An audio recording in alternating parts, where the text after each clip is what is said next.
Hybrid inverter में जैसे start करते हैं, सबसे पहली सेटिंग होती है बैटरी सेटिंग।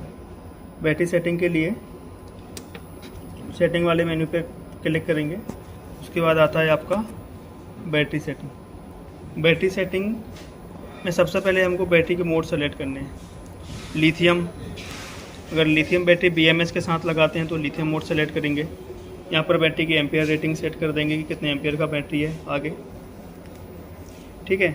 उसके बाद एम्पियर की हमको सोलर से बैटरी को कितना चार्ज करना है, फिर बैटरी को मैक्सिमम कितने एम्पियर से चार्ज करना है वो यहाँ सेट कर सकते हैं। ये बैटरी की एम्पियर रेटिंग के अकॉर्डिंग होगा। उसके बाद मैक्सिमम एम्पियर डिस्चार्ज, ये सिस्टम पे बाय डिफ़ॉल्ट होता है, जो लोड कैपेसिटी के अकॉर्डिंग होता है।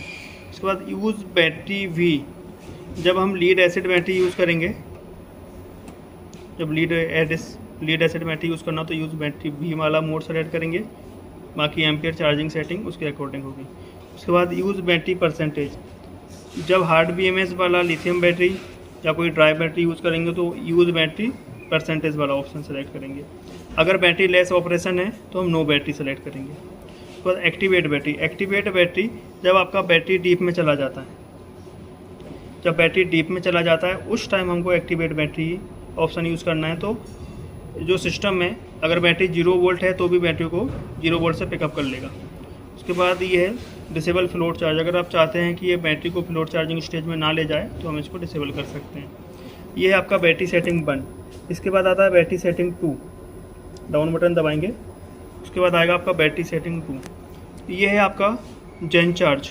जनरेटर अगर लगा है और आप चाहते हो कि बैटरी जनरेटर से चार्ज हो तो इसको टिक करना है। उसके बाद ये है आपकी ग्रिड चार्ज सेटिंग। ग्रिड से चार्जिंग करना चाहते हो तो ग्रिड चार्ज पर टिक करेंगे और ग्रिड सिग्नल पे भी टिक करना है। जैसे ग्रिड आएगी उसका सिग्नल देगा ग्रिड आई है नहीं है।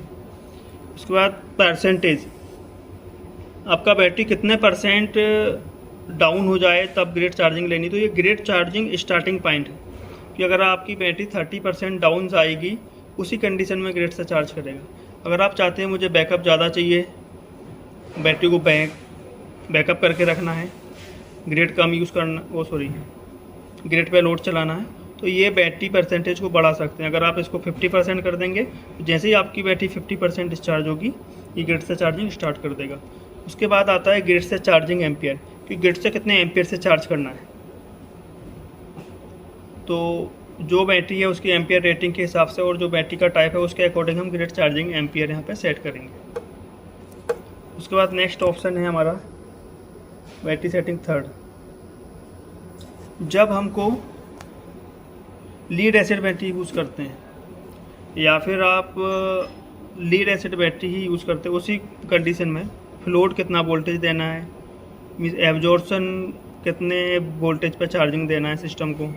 और इक्वलाइजेशन मोड का मतलब होता है ये बैटरी को इक्वल करता है, मीन्स इक्वलाइज करता है, तो उसकी ग्रेविटी वगैरह मेंटेन करता है। तो आप इक्वलाइजेशन साइकिल भी सेलेक्ट कर सकते हैं कि ये मंथ में एक बार या 2 महीने में एक बार बैटरी को इक्वलाइज करे। तो यहाँ पर डेज सेलेक्ट कर सकते हैं। डेज के बाद इक्वलाइजेशन स्टेज में हम बैटरी को कितने घंटे के लिए ले जाना चाहते हैं। अगर आप चाहते हैं कि महीने में एक बार 2 घंटे के लिए मेरा सिस्टम बैटरी को हल्का सा ओवर चार्ज करे या फिर उसका ग्रेविटी मेंटेन करे तो वो यहाँ से हम सेलेक्ट कर सकते हैं। उसके बाद यहाँ पर बैटरी का शट डाउन है कि बैटरी मेरा कितना डाउन जाए, उस टाइम बैटरी से सिस्टम डिस्कनेक्ट हो जाए या फिर उसको शट डाउन कर दे। उसके बाद लो बैटरी इंडिकेशन है, 35% अगर बैटरी आती है तो सिस्टम लो बैटरी का इंडिकेशन दे देगा। उसके बाद है आपका रिस्टार्ट। अगर बैटरी डाउन चली जाती है, वापस ग्रिड या वापस सोलर आता है तो ये बैटरी पे कितने टाइम बाद आए तो ये बैटरी का रिस्टार्ट परसेंटेज है। जब मेरी बैटरी वापस एक बार डिस्चार्ज होने के बाद वापस 50% चार्जिंग पे आए उस टाइम ये बैटरी को यूज़ करें। तो ये आपका बैटरी का बेसिक सेटिंग है।